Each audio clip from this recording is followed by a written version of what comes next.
하나님은 오늘 본문 말씀을 통해서 유대민족이 어떻게 버림을 받았는지에 대해서 그 이유를 설명해 주시고 계십니다. 오늘 본문에는 세 가지 문제가 나타납니다. 하나는 이방인이 의롭다함을 얻었다는 것이요, 또 다른 하나는 그것을 쫓지 않고도 그들이 그것을 얻었다 하는 것이요, 세 번째는 그들이 얻은 것은 유대인들이 추구했던 율법의 의보다 크다 하는 것입니다. 이에 대해서 반대편에 있던 유대인의 입장에서 보면은 참으로 이해할 수 없는 하나님의 처사입니다. 왜냐하면 유대인들은 허다한 노력을 통해서 그것을 추구했지만은 그것을 얻지 못했기 때문에 그렇습니다. 그런 의미에서 수고도 하지 아니한 이방인들이 의를 얻었다는 말이나 의를 따라서 수많은 노력과 눈물과 수고와 열심을 낸 이스라엘은 그것을 얻지 못했다 하는 것은 상호 모순이 되는 것처럼 들려집니다. 그렇다면 우리는 선한 행위를 하지 말아야 하는 것입니까? 종교적인 열심을 갖지 말아야 되는 것입니까? 이방인들처럼 하나님을 추구하지 않아도 구원을 받는다는 말입니까? 하나님을 추구하지 않는데 의롭다함을 받을 수 있다는 말입니까? 네, 그렇습니다. 아무것도 하지 않아도 구원받는다는 말은, 그런데 이성적인 사람들에게는, 오늘날 사람들에게는 어쩌면 큰 모욕이 될 것입니다. 오늘날은 얼마나 많은 교회가 열심을 내라고 부추기고 독려하는지 모릅니다. 어떤 교회는 전도하지 않으면 구원받지 못한다고 말을 합니다. 또 어떤 교회는 열심히 봉사하지 않으면 구원받지 못한 사람이라고 이야기하며, 또 어떤 교회는 헌금을 많이 해야 구원받고 좋은 상금을 받는다고 그렇게 이야기합니다. 그런 의미에서 보면 오늘 본문은 도저히 이해할 수 없고 또한 많은 이들에게 부딪힐 돌에 부딪히는 말씀이 될 것입니다. 사람들은 의에 대한 개념에 대해서 어떻게 생각하고 있냐면 행위나 윤리적 관점에서 생각을 합니다. 이것은 성경적인 생각이 아니라 헬레니즘적 생각을 그들이 자연스럽게 가지고 있다라는 것을 우리가 알 수 있습니다. 성경이 믿음으로 구원받는다고 할 때 여기서 믿음은 믿음을 가지고 구원받는다는 뜻이 아닙니다. 우리의 노력이나 행위를 다 배제한다라는 의미입니다. 그것을 우리는 값없이 주시는 은혜다라고 이야기합니다. 이 말은 은혜라는 것은 우리에게서 나오지 않는다라는 것입니다. 의롭다라는 것은 도덕적인 올바름, 이것만 우리는 생각하고 있는데, 그러나 성경에서 의롭다는 이 말은 이사야 선지자의 예언의 말씀을 따라서 하나님의 구원 역사를 의미한다라는 것입니다. 하나님은 하나님을 찾지 않던 이방인들을 초대하셨습니다.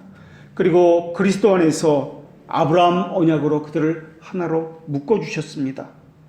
그 초대로 인해서 이방인들은 정죄로부터 구속을 받았고 하나님의 자녀가 되었습니다. 그것이 불의한 자는 의롭다고 하신 하나님의 행위입니다. 외부로부터 주어지는 것, 이것이 바로 복음입니다. 복음은 죄들의 약속에 관한 것이며 그에 합당한 회개의 삶을 살도록 촉구하는 것을 복음이다라고 이야기합니다. 그런데 사람들은 자신의 생각과 다르다 하여서 이런 것을 받아들일 수 없다 하며 오히려 불쾌해합니다.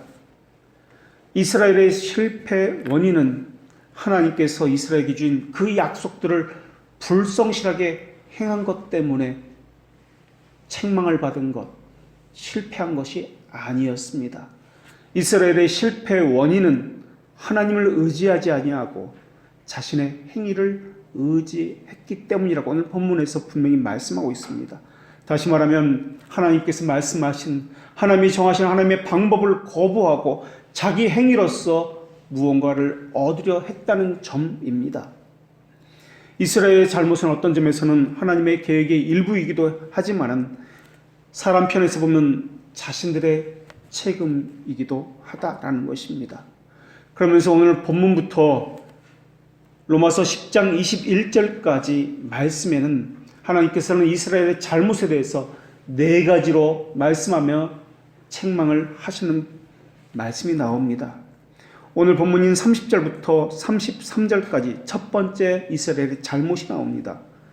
이스라엘이 하나님의 방식이 아니라 자신들이 만들어낸 그 방식을 가지고 그 고안물을 가지고 의지했다라는 것입니다. 그래서 자신들이 하나님에게서 무언가를 쟁취할 수 있다라고 생각했던 것입니다. 그것이 첫 번째 잘못입니다.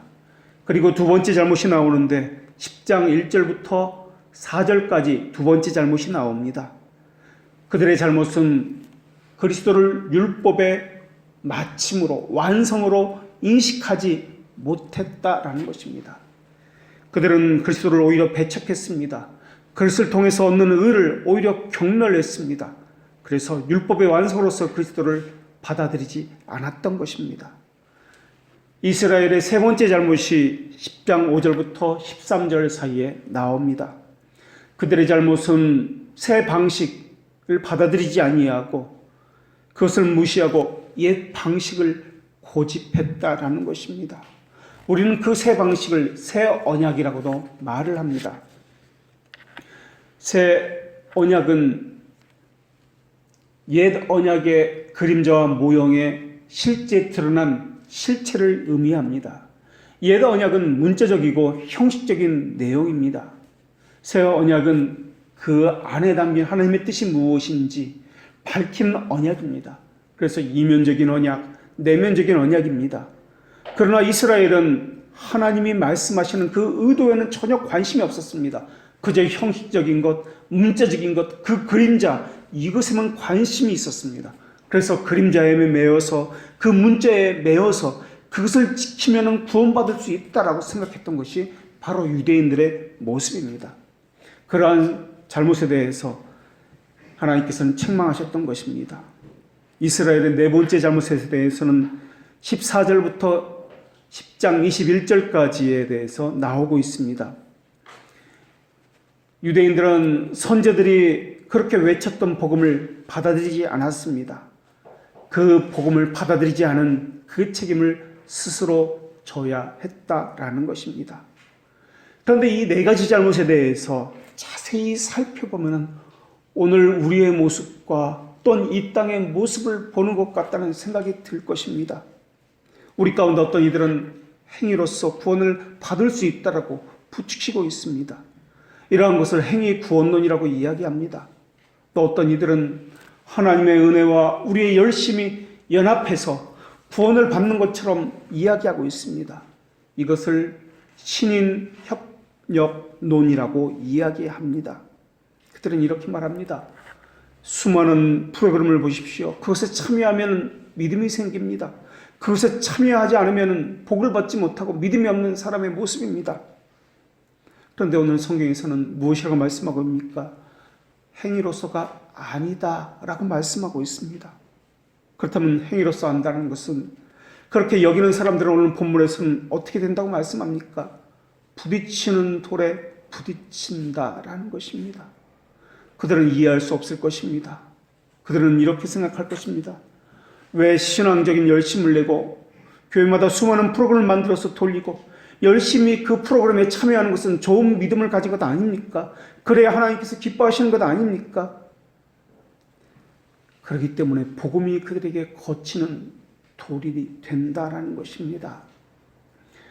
구원에 있어서는 세 가지 주장이 있습니다. 어떤 이는 구원에 있어서 인간의 역할을 강조하고 하나님의 주권은 약화시켜버립니다. 오늘 본문의 유대인과 같은 이들입니다. 교회사를 보면 이러한 이들을 펠라기우스 같은 사람이라고 이야기합니다. 이들은 인간의 역할을 강조합니다. 그래서 사람이 할 수 있다고 이야기합니다. 그래서 이들은 원죄 교리를 부인해버립니다. 완전히 타락했다. 전적 타락 교리를 그들은 부인하고 왜 하지 않느냐? 능력주 신자 안에서 모든 것을 할 수 있다고 말씀하고 있지 않느냐? 라고 하면서 사람에게 그 모든 책임을 돌리고 있습니다. 이들은 내가 복받기 위해서 무엇을 하라고 촉구하고 있습니다. 또 두 번째는 어떤 이들은 이와는 반대로 하나님의 주권만을 강조합니다. 인간의 책임과 역할은 다 없애버립니다. 하나님께서 알아서 해주는데 우리는 아무것도 할 것이 없다라고 이야기합니다. 이들을 교회사에서는 율법 폐기론자 또는 도덕 폐기론자라고 이야기합니다. 이러한 이들은 오늘날 구원파와 같은 이들입니다. 또 세 번째로 어떤 이들은 구원에 있어서 하나님과 인간이 협력해서 사역하는 것이라고 이야기합니다. 하나님께서 은혜를 주시면 우리가 할 수 있다거나 아니면 우리가 열심히 하면 하나님의 은혜를 주신다거나 하는 것 사상들입니다. 이와 같은 일은 교회사에서는 알미니안주의자라고 이야기합니다. 믿음에는 유일한 규칙이 있는데 그것은 믿음의 연합입니다. 그래서 교회의 연합을 요구할 때마다 요구되어지는 것이 있는데 그리스도 안에서의 우리의 신앙의 일치입니다. 우리의 의지 역시 그분 안에 있는 호의에 결합되어야 합니다. 이런 면에서 주도 하나요, 믿음도 하나요, 세례도 하나라고 말씀하신 것입니다. 교회 안에서조차 서로가 각자 믿는 내용이 다 다르다면 그것은 믿음이 하나라는 말이 성립되지 않는다라는 것입니다. 우리 주님께서는 나는 선한 목자라 내가 내 양을 알고 양도 나를 아느니라 라고 말씀하셨는데 이것은 하나님은 누구든지 볼 수 있도록 그리스도라는 분명한 표지를 교회에 나타내셨다라는 의미입니다. 그렇기 때문에 내 마음에 드는 교회를 찾는다고 의지적으로 행동해서는 안 될 것입니다. 내 느낌, 내 감정이 아니라 하나님이 말씀하신 그 표지가 그 교회에 있느냐를 살펴봐야 합니다. 그 표지가 없다면 교회의 참된 의미를 가지지 못했다는 뜻일 것입니다. 교회는 인간의 판단이나 목사 위에 세워지지 않았습니다. 하나님은 교회를 세우실 때 오직 사도들과 선제들의 교훈 위에 세우셨습니다. 교회는 그리스도의 나라이며 그분의 말씀만이 지배하는 곳이기에 그분의 홀과 가장 거룩한 말씀을 떠나 존재할 수 없는 곳입니다. 교회는 천상의 모든 천사들도 할 수 없던 일, 지상의 모든 피조물도 할 수 없는 하나님을 아는 지식을 우리에게 전달해 주는 곳입니다. 그래서 참된 교회를 진리의 기둥과 터라고 이야기합니다. 진리를 터와 기둥으로 세워진 것이 교회이기 때문에 진리가 없는 것, 그것은 거짓과 어리석음이 그것을 지배한다라는 것입니다. 그런 것을 교회라 할 수 없다라는 것입니다. 그런데 중세교회는 무지와 어리석음이 도를 넘어설 정도였습니다. 하나님께 드리는 예배는 도저히 참을 수 없을 만큼 다양했고 수많은 미신으로 짓뭉개져 버렸습니다. 특별 예배라는 명목으로 몇 사람이 모여서 머리를 맞대고 종교성을 띤 수많은 고함물을 만들어냈고 교인들을 독려해서 그것에 참여하도록 만들었습니다. 교회를 교회되게 하는 그리스도의 교훈이라는 교리는 전적으로 묻혀져 버렸고 공적 모임은 우상 숭배가 난무하는 불경건한 학교가 되고 말았습니다. 돌이나 금이나 그 무엇으로도 형상하지 말라고 했는데 그것이 하나님의 말씀인데도 불구하고 여기저기 예수님을 그려놓고 우상 숭배가 한창인데도 불구하고 그들은 바르게 하나님을 섬기고 있다고 상상하고 있습니다. 예배당마다 그림과 형상이 가득 차 있는데도 불구하고 아무런 문제의식을 갖고 있지 않습니다. 교회의 교리에 반대해서 속삭이는 모든 자를 분파자다, 이단자라고 이야기합니다. 자신들이 참된 신자임을, 참된 교회임을 증명하기 위해서는 순전한 교리들을 기둥과 터로 삼아야 할 것입니다. 복음 안에 그리스도를 우리에게 알려주고 그리스도 안에서 하나님이 행하신 구원을 펼쳐주는 것, 그것이 교회입니다. 그런데 교회를 구별하는 영속적인 배지인 순전한 말씀이 사라져 있는데도 불구하고 십자가를 매달아 놓고 설교나 예배 형식을 빌렸다고 그들은 교회라고 이야기합니다. 하나님이 우리와 함께 하라고 이야기합니다. 이단자와 우상 숭배자들은 진리의 근원으로 돌아가지도 아니하며 찾지도 않습니다. 그들은 그리스도를 머리로 삼지도 않습니다. 그들은 그저 목사가 이야기했기 때문에 교회가 그것을 말했기 때문에 그들을 주인으로 삼고 있습니다. 이스라엘처럼 외형과 문자만 가지고 그것을 율법을 지키려고 발버둥 치고 있습니다. 그런 것은 진리의 순전한 것을 담고 있지 않습니다. 거짓과 어리석음이 신자를 죽이고 있습니다. 성령님은 진리의 영이시기 때문에 거짓과 화합하지 않습니다. 중세시대는 하나님을 아는 지식이 감춰져 있었고 어둠 가운데 있었습니다. 복음은 어둠이 아니라 빛입니다. 율법은 새명미명같이 부여하고 희미하게 잘 보이지 않습니다. 그러나 복음은 태양이 떠오르는 것 같이 환하고 분명합니다. 율법에는 촉법을 의존한 것 같으나 복음에는 햇볕에 의존하는 것 같습니다. 하나님은 성도들이 교회 교육을 통해서 성장하기를 원하고 계셨기 때문에 교회에 말씀을 주셨고 그것을 가르치는 사역자들을 주신 것입니다. 그래서 하나님의 자녀는 반드시 교회로 인도함을 받아서 선명한 말씀을 들어야만 잘할 수 있게 하나님께서 만드신 것입니다. 특별한 경우 교회가 세워지기 어렵거나 없는 상태를 제외하고는 일반적인 경우에서는 반드시 지역교회에 가입해서 성도로서 삶을 실천하면서 배우고 확신의 일에 거해야 합니다. 그런데 오늘 본문에서 이스라엘은 하나님의 방식이 아니라 자신들이 만드는 방식을 의지했다라는 것입니다. 머리를 맞대어서 예배 방식을 만들고 프로그램을 만들어서 자기 행위를 앞세워서 하나님에게서 복이나 구원을 쟁취해내겠다고 하는 것입니다. 이러한 것을 내재된 의 또는 완전주의적 의라고 이야기합니다. 그러나 우리가 믿는 것, 고백하는 것은 이런 내재적인 의나 완전주의적인 의가 아니라 전가된 의입니다. 전가된 의는 외부에서 들어오는 것이기 때문에 낯선 의라고도 불립니다. 전가된 의는 죄가 없다는 것이 아니라 죄는 있습니다. 그러나 가리움을 받았다라는 말입니다. 그래서 그런 의를 실제적 의가 아니기 때문에 그냥 죄가 없다는 측면에서 법정적 의다라고 이야기합니다. 이런 의와는 반대로 내재된 의, 완전주의적 의가 있는데 이런 의는 자신의 어떠한 노력, 행위에 의해서 의로움이 우리 안에 실제 있다라는 것을 주장하는 것을 이야기합니다. 그래서 이제부터 의로운 일을 행할 수 있다라는 것입니다. 그래서 그런 사상을 가진 사람은 할 수 있다고 부추깁니다. 긍정적인 말을 하라고, 긍정적인 생각을 하라고 이야기합니다. 이것을 실제적 의라고 이야기합니다. 그들은 하나님에 대한 인식조차 사람이 할 수 있다라고 하면서 자신들이 만들어냈습니다. 이런 방법을 쓰면 하나님을 체험할 수 있다. 이렇게 하면 하나님을 인식할 수 있다라고 고안해낸 것입니다. 보통 우리는 신자의 구원을 설명할 때 4가지 원인을 들어서 설명을 합니다. 유효적 원인, 형상적 원인, 도구적 원인, 목적론적 원인, 이 4가지 원인은 아리스토텔레스가 고대로부터 사용한 방법을 따르고 있는 것입니다. 칭의에 있어서 유효적 원인이라는 함은 하나님의 선한 의지와 그분의 기쁘신 뜻을 이야기합니다.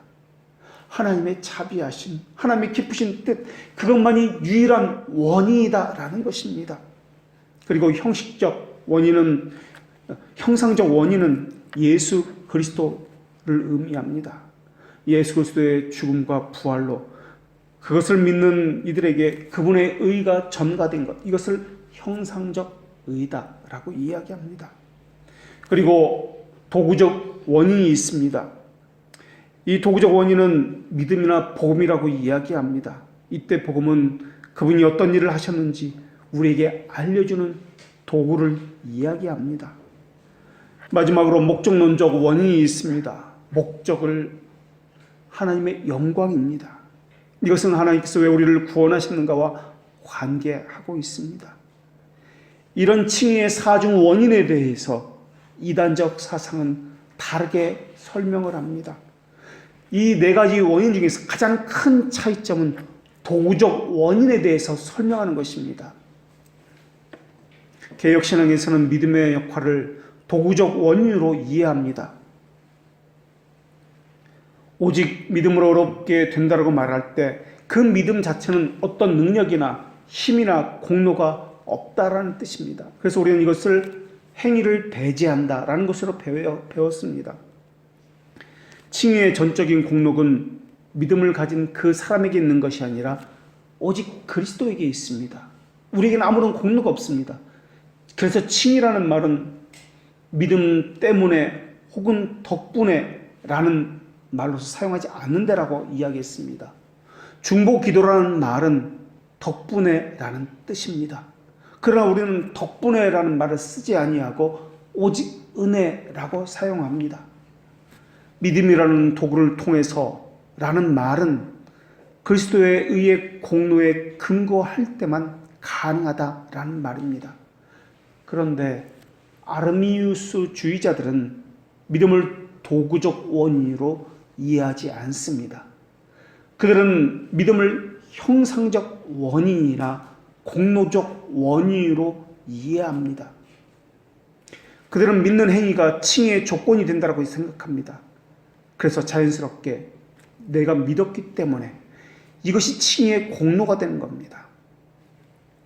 내가 믿는 그 행위로 인해서 믿었기 때문에 칭의가 되는 것입니다. 그래서 그들에게는 무엇인가 하도록 부추기는 것이 너무나 중요합니다. 인간의 행위와 노력을 강조하는 이유도 이것이 없으면 그들에게는 구원이 없기 때문에 그러합니다.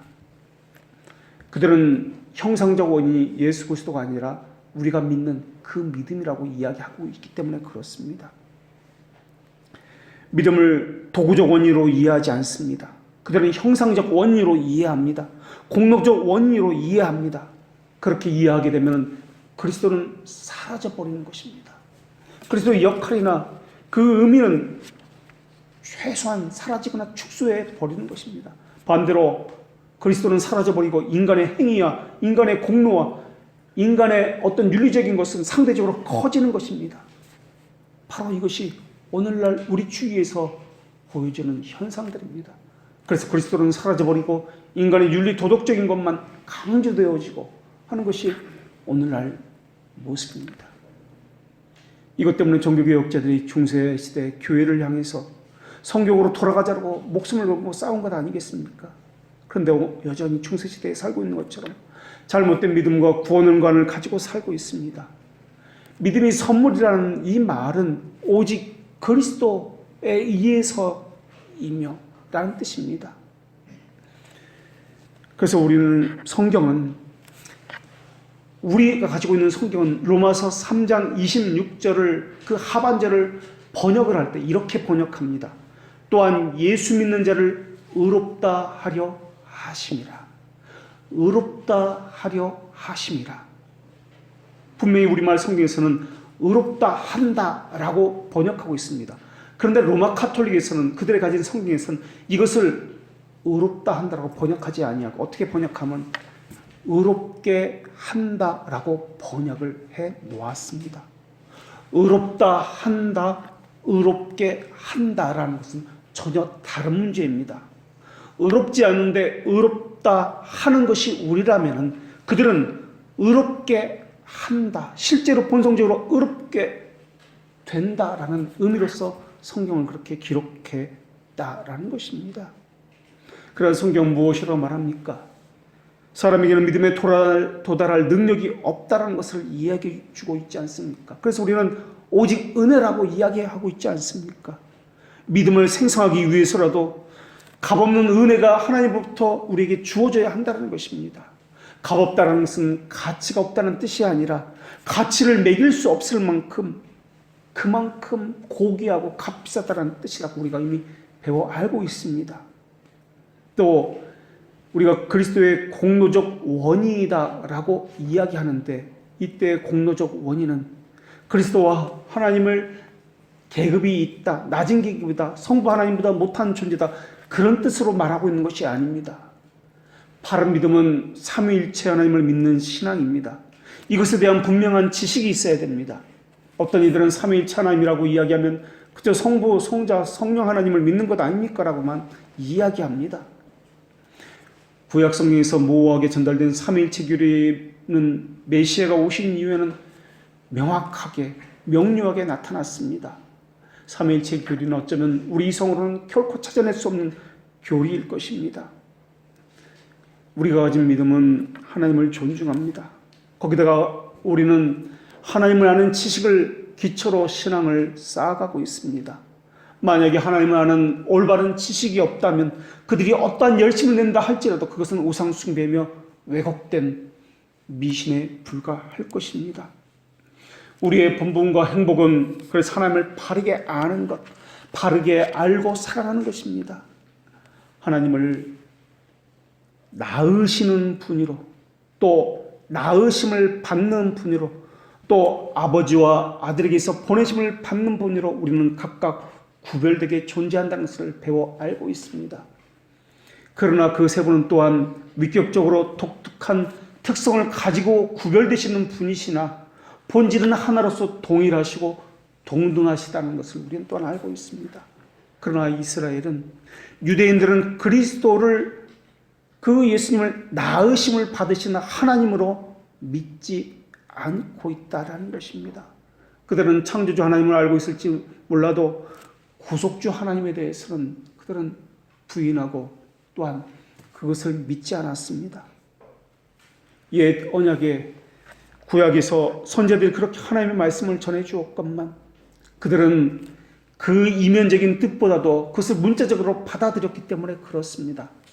마치 14만 4천 명이 인침을 받는 백성이다, 구원받는 백성이다, 그러니까 문자적으로만 그것을 보이는 문자적으로 받아들여서 정말 그 숫자만 구원받는가 보다 라고 생각하는 사람들처럼 말입니다.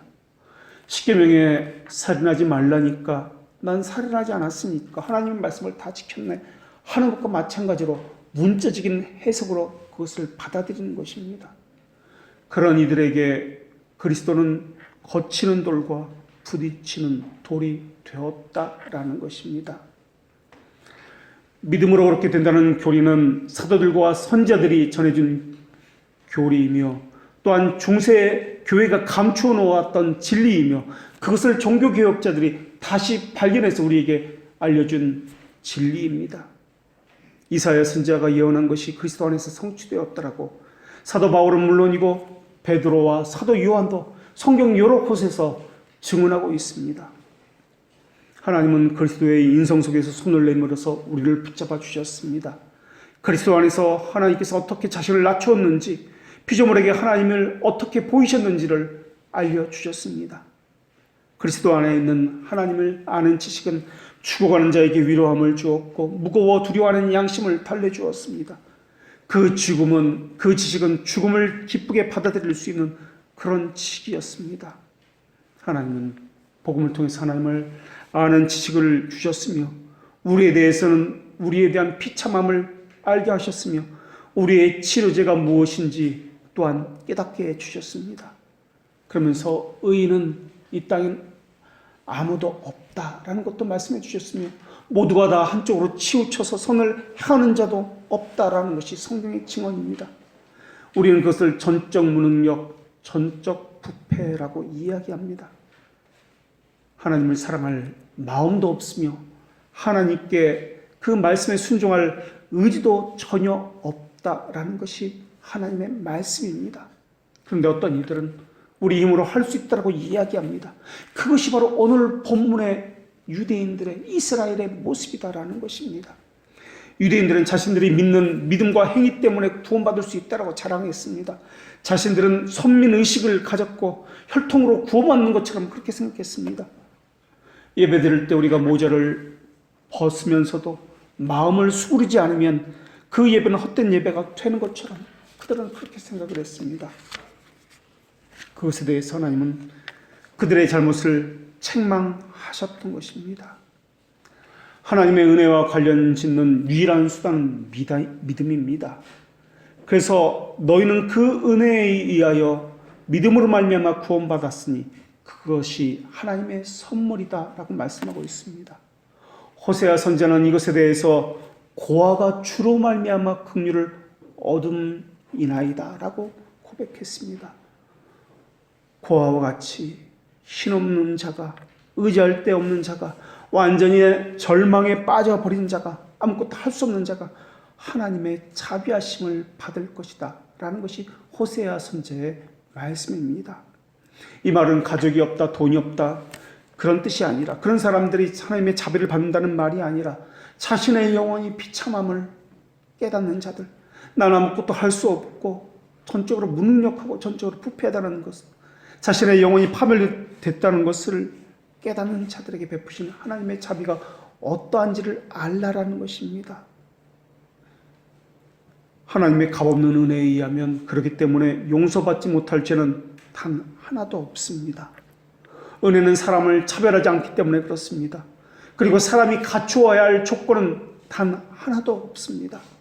그래서 하나님의 은혜를 선행적 은혜다라고 말을 합니다.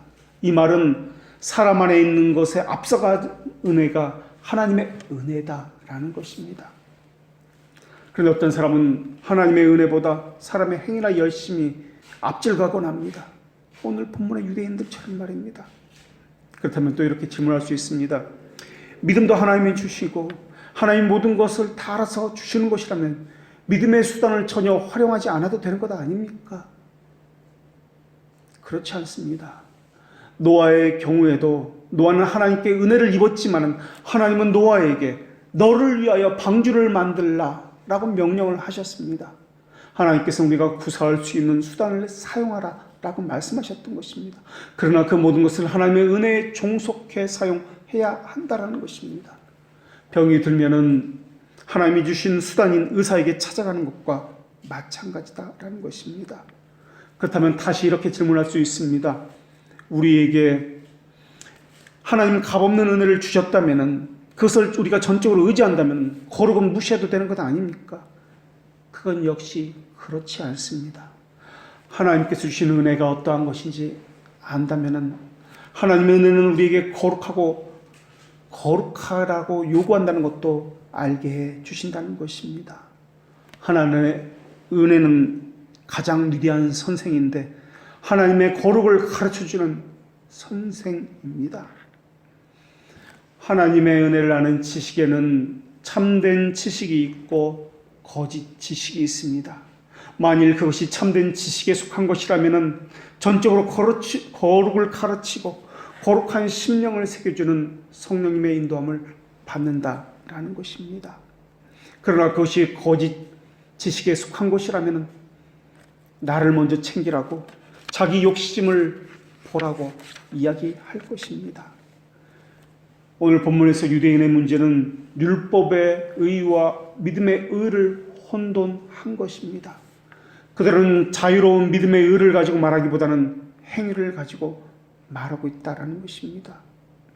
그래서 이스라엘은 믿음을 자기 자신에게서 난 것이라고 여겼습니다. 마음을 돌이키는 것, 새로운 기능을 창조하시는 것, 사람을 어두움에서 빛으로 하는 모든 것은 다 하나님께서 하시는 것입니다. 이스라엘은 말씀을 해석할 때 사람의 행위와 인종적 신분에 초점을 맞춰서 해석했기 때문에 하나님의 뜻을 왜곡했던 것입니다. 오늘날 그런 사람들이 너무나 많이 있습니다. 자신은 얼마나 오랜 시간 교회에 다녔는지, 얼마나 오랫동안 믿었으며 자신의 직분이 무엇인지, 자신이 다니는 교회의 교인 수가 얼마이며 규모가 어떤지 그것을 가지고 구원을 이야기하고 그것을 자랑합니다. 그들은 영적인 것은 폐하고 육적인 것으로 완성하려고 하고 있습니다. 그들은 육적인 지혜를 활용하려고 하고 있으며 성령의 지혜는 없애버리려 하고 있습니다. 그들은 여리고성을 세우고 예루살렘 성은 무너뜨리려 하고 있습니다. 그들은 겸손한 자는 망하게 하려고 하고 교만한 자를 승리자로 만들려 하고 있습니다. 그들은 죽은 문자를 받들고 영의 문자를 다 제거해내려고 하고 있습니다. 하나님께서 우리에게 주신 그 믿음은 그리스도의 공로에 의해서 주어진 의입니다. 사람이 청취할 수 있는 의가 아닙니다. 우리는 하나님의 책과 그 말씀을 수단으로 사용하시는 성령님으로부터 배워야만 합니다. 그런 의미에서는 목사의 영향력, 인간의 권위는 극도로 위험합니다. 그런 사람의 영향력의 역할은 그 영향력을 발휘하는 사람이나 그 영향력을 받고 있는 사람에게 모두에게 위험합니다. 심지어 듣는 이나 전하는 자가 모두가 전적으로 진리의 편에 서 있고 또한 진리를 전하고 진리를 듣는다 한다 할지라도 그것은 마찬가지입니다. 왜냐하면 성령께서 주시는 것이 아니라면 아무리 진리를 전한다 할지라도 진리를 듣는다 할지라도 열매 없는 형식주의자가 될 수 있기 때문에 그렇습니다. 그것은 진리입니다. 우리가 듣는 것은 분명히 틀린 것이 하나도 없습니다. 하지만 그들의 신앙은 화석처럼 굳어져 버릴 것이며 또한 지적인 정통주의에 머무르게 될 것입니다. 영향력을 행사하는 사람이나 영향력을 받는 사람 모두 인간이 하나님을 대체하지 않도록 그것을 제일 경계해야 할 것입니다. 이스라엘 전통을 미시나라고 이야기합니다. 이것을 성경에서는 장로의 유전이다라고 말씀하고 있습니다. 유대인에 의하면 하나님의 율법에는 두 가지 것이 있다라고 이야기합니다. 하나는 기록된 말씀이고 하나는 입에서 입으로 전해져 오는 구전의 말씀입니다. 그래서 입에서 입으로 전해져 오는 이 구전을, 이 전통을 미시나라고 이야기합니다. 이들은 기록된 하나님의 말씀이나 입에서 입으로 전해져 오는 이 구전된 말씀을 동등하게 동일한 권위를 가졌다라고 그렇게 생각을 했습니다. 교회의 전통, 사람의 관습으로 신앙생활을 하는 것, 마치 로마 가톨릭의 모습을 보는 것처럼 말입니다. 유대인들은 성경을 통해서 배운 것이 아니라 마치 목사의 말을 통해서 배우는 것과 마찬가지였습니다. 선제들과 사도들의 터 위에 자신들의 믿음을 세운 것이 아니라 자신들의 혈통, 관습, 그리고 그들의 생각에 위에 자신들의 믿음을 세웠던 것입니다. 오늘날도 이렇게 자신들의 믿음을 세우는 수많은 유대인들이 있습니다. 우리는 사람의 계명으로 가르치지 않도록 주의를 기울여 경계해야 합니다. 목사의 영향력을 받아서도 안 되고 또한 전해서도 안 될 것입니다. 믿음이라는 것은 그것이 옳다고 여기는 신념도 아닙니다. 행위에서 난 것이 아니라고 할 때 이 말은 사람이 자랑할 것이 없다라는 말입니다. 그러나 유대인들이 생각하기를 자신들은 교회 안에 있고 이방인들은 교회 밖에 있다라고 그들은 생각했습니다. 안과 밖이라는 개념은 천국과 지옥이라는 유대인식의 개념입니다. 그러나 하나님은 그렇게 생각하지 않았습니다. 너희들은 교회 밖에 있는 자들이고 너희들이 업신 여기고 천시 여기는 그 이방인들은 교회 안에 있는 자들이다 라고 말씀해 주셨던 것입니다. 하나님의 말씀에 의하면 이방인들은 의를 쫓지 않았는데 그들은 교회 안에 있는 자들이다 라고 말씀해 주셨던 것입니다. 반대로 하나님의 말씀을 쫓았던 그들은 열심으로 종교적인 의를 추구했던 그 유대인들은 교회 밖에 있는 자들이다라는 것입니다. 왜 이런 차이를 만들었습니까? 신앙은 하나님의 말씀에 근거하지 신념이나 자기 생각이나 이성에 근거하지 않기 때문에 그렇습니다. 신앙은 심정과 의지에 자리 잡으나 신념은 혀와 지성에 자리 잡기 때문에 그렇습니다. 신앙은 진리에 근거하는 확신이나 신념은 인간에 만든 이론에 근거하기 때문에 그렇습니다.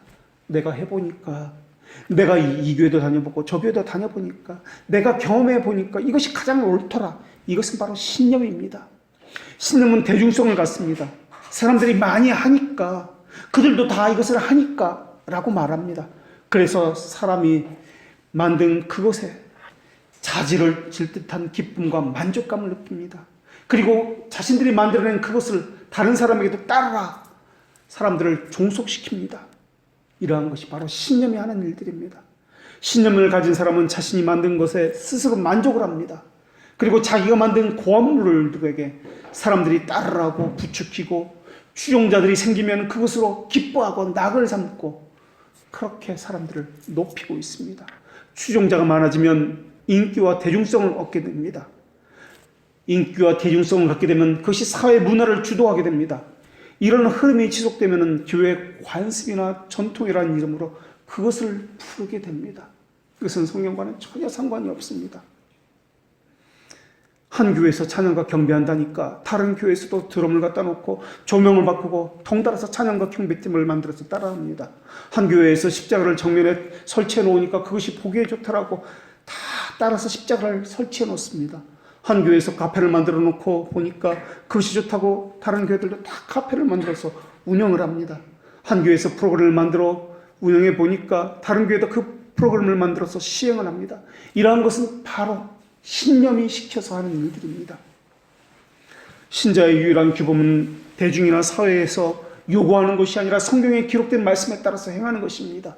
진리는 영원합니다. 절대 변하지 않습니다. 2000년 전이나 2000년 후나 그 구원의 방법도 변하지 않습니다. 그러나 신념은 그렇지 않습니다. 대중성을 가지기 때문에 늘 변합니다. 사람들이 싫어하면 없애고 사람들이 좋아하면 그것을 세우고 또한 계속해서 사람들의 입맛에 맞춰서 바꾸어 갑니다. 신념은 유행을 타기 때문에 대중성이 떨어지는 것은 금방 사그러지는 특성을 가지고 있습니다. 그래서 신념은 이기적입니다. 주관적입니다. 누구의 간섭을 받기는커녕 안내나 조언도 귀찮아합니다. 그들은 이야기합니다. 모두가 다 이렇게 하니까 수많은 사람이 있다라고 이야기합니다. 자기 중심성에서 신념이 생겨난 것입니다. 그러나 신앙은 그것이 성경에서 말씀하고 있지 않다라고 이야기하면 언제든지 자기를 버려서 성경으로 돌아옵니다. 그들의 기준과 울타리가 오직 성경이기 때문에 그렇습니다. 그러나 신념은 전투적입니다. 자긍심을 부축하는 특성이 있기 때문에 그렇습니다. 신념을 지키라는 야망을 가졌기 때문에 자기 것에 반대하면 공격적인 성향으로 나타납니다. 신념은 누구로부터 공격을 받으면 다른 사람보다 뒤처졌다고 생각하면 수단과 방법을 가리지 않고 다른 사람보다 앞서려고 안간힘을 쓰곤 합니다. 목적이 선하다면 그 수단도 선해야 하는 것이 진리입니다. 그런데 신념은 동기나 과정은 무시해버립니다. 결과만 선하면 좋으면 그것은 좋은 것이라고 그들은 이야기합니다. 그래서 감각과 표징을 고수합니다. 그러한 그들, 감각과 상징만을 가지고 있던 그들은 하나님으로부터 끊김을 받았고 하나님의 말씀도 그들로부터 들려지지 않도록 하셨던 것입니다. 유대인과 같은 신념을 가진 사람들은 오늘도 주일 예배에 참석할 것입니다. 그들은 하나님이 자기에게 붙들린 바 되었기 때문에 자신들의 필요를 하나님이 채워주신다고 생각할 것입니다. 그들은 찬송도 부르기도 할 것이며 설교를 듣고 아멘이라고도 말할 것입니다. 그들은 헌금도 할 것이며 직분을 받아 봉사도 할 것입니다. 그러나 그들은 신념으로 하는 것이지 진리에 근거한 믿음으로 하는 것이 아닙니다. 그들은 자부심으로 가득 차서 자기가 속한 교회와 또한 자신들이 행하는 일들에 대해서 자랑할 뿐 십자가를 자랑하지 않습니다. 그들에게는 예수 그리스도가 없습니다. 그것은 그들을 구원하는 믿음이 아닙니다. 잘 살펴야 합니다. 내가 가진 믿음은 하나님에게서 왔는지 사람에게서 왔는지 말입니다. 믿음의 의를 받지 않는 이들은 말씀으로 만족하지 못하고 말씀에 나타나는 현실이 자신의 생각과는 다르기 때문에 자신의 요구와는 다르기 때문에 분개합니다. 그러나 그 믿음이 하나님에게서 왔다면 진리의 영이신 하나님께서 성경을 통해서 말씀하시기 때문에 그들로 하여금 연구하게 하고 끊임없이 성경을 통해서 배우게 할 것입니다. 그래서 신자를 늘 배우는 자다라고 부릅니다. 왜 배웁니까? 자기를 부인하고 순종하기 위해서 배우는 것입니다. 하나님의 뜻이 무엇인지 분별하기 위해서 배우는 것입니다. 그래서 신자됨의 표시를 자기를 얼마나 부정하는지, 자기가 옳다 그르다 판단하는 판단을 얼마나 부정하는지, 자신의 생각과 자신의 감정을 얼마나 부인하는지로 평가하고 있습니다. 그들은 자신이 얼마나 비참한지를 잘 알고 있기 때문에 하나님의 말씀을 의지하지 않고는 견딜 수 없어 합니다. 그래서 우리는 믿음의 도리이신 그리스도를 깊이 생각하라는 권면을 받았습니다. 그 이유가 무엇 때문에 그렇습니까? 우리가 누구인지 분명히 알라라는 뜻입니다. 나는 하기 싫습니다. 그러나 자기 부인은 그것을 하라고 명령합니다. 나는 하고 싶습니다. 그러나 자기 부인은 그것을 하지 말라고 명령합니다. 자기 부인의 기준은 항상 성경이 있기 때문에 그렇습니다. 그래서 순종하기에 앞서서 열심을 내기에 앞서서 무엇을 순종해야 될지, 무엇에 대해서 열심을 내어야 될지 배우는 것이 먼저라는 것입니다. 참된 암, 그것 없이는 순종은, 참된 순종은 있을 수 없기 때문에 그렇습니다. 오늘날 유대인들처럼 헛된 열심을 가지고 종교성을 가지고 수고하고 힘들어하며 양심을 억압하는 이들이 너무나 많이 있습니다. 우리가 가진 복음은 양심을 억압하고 구속하고 얽매이는 복음이 아니라 자유롭게 하고 우리를 풀어주며 우리의 양심을 붙들고 있는 것이 아닙니다. 예전에 아무리 큰 은혜를 받았어도 자신이 누구인지 잊어버리면 형식적이고 메마른 신앙에 살 수밖에 없습니다.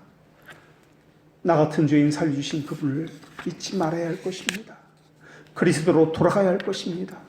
그때에만 내적인 자기 죽임과 외적인 자기 죽임이 있게 될 것입니다. 내적인 자기 죽임을 통해서는 자기를 죽임을 통한 내적인 절제를 말하는 것이요, 외적인 자기 죽임이라는 것은 십자가를 지는 삶을 말하는 것입니다. 자기를 굉장히 중요한 존재라고 말하는 한 내적인 자기를 부인할 수도 없으며 외적으로도 십자가를 질 수가 없을 것입니다. 이스라엘이 바로 무엇을 얻어낼 수 있다는 그것 때문에 부딪히는 돌에 부딪혔다라는 것입니다. 그러면서 오늘 말씀에는 그들은 믿음을 의지하지 아니하였고 행위를 의지합니다라고 말씀하셨던 것입니다. 이스라엘이 하고자 했던 것은 이신칭의가 아니라 이행칭의였습니다. 믿음으로 의롭다함을 얻는 것이 아니라 그들이 추구했던 것은 행위로 의롭다함을 얻는 것이었습니다. 행위로 의로움을 얻을 수 있다면 그리스도의 공로는 어디에도 없을 것입니다. 그래서 유대인들이 그리스도를 믿지 않았던 것입니다. 그러나 모든 행위는 불결하기에 하나님의 시선을 하나님은 그것을 견딜 수 없어 합니다. 하나님으로부터 우리가 상급을 받는다고 할 때 그 상급도 우리가 받을 만하기 때문이 아니라 하나님의 자비하심 때문에 받는 것입니다. 모든 것이 하나님으로부터 나온 것입니다. 우리는 우리 것이 없습니다. 그저 우리는 청지기요 나그네로 알고 살아야 합니다. 그래서 하나님께서는 이렇게 말씀하셨습니다. 이 닦아둔 것 외에 능히 다른 터를 닦아줄 자가 없으니 곧 예수 그리스도이니라. 기도하겠습니다.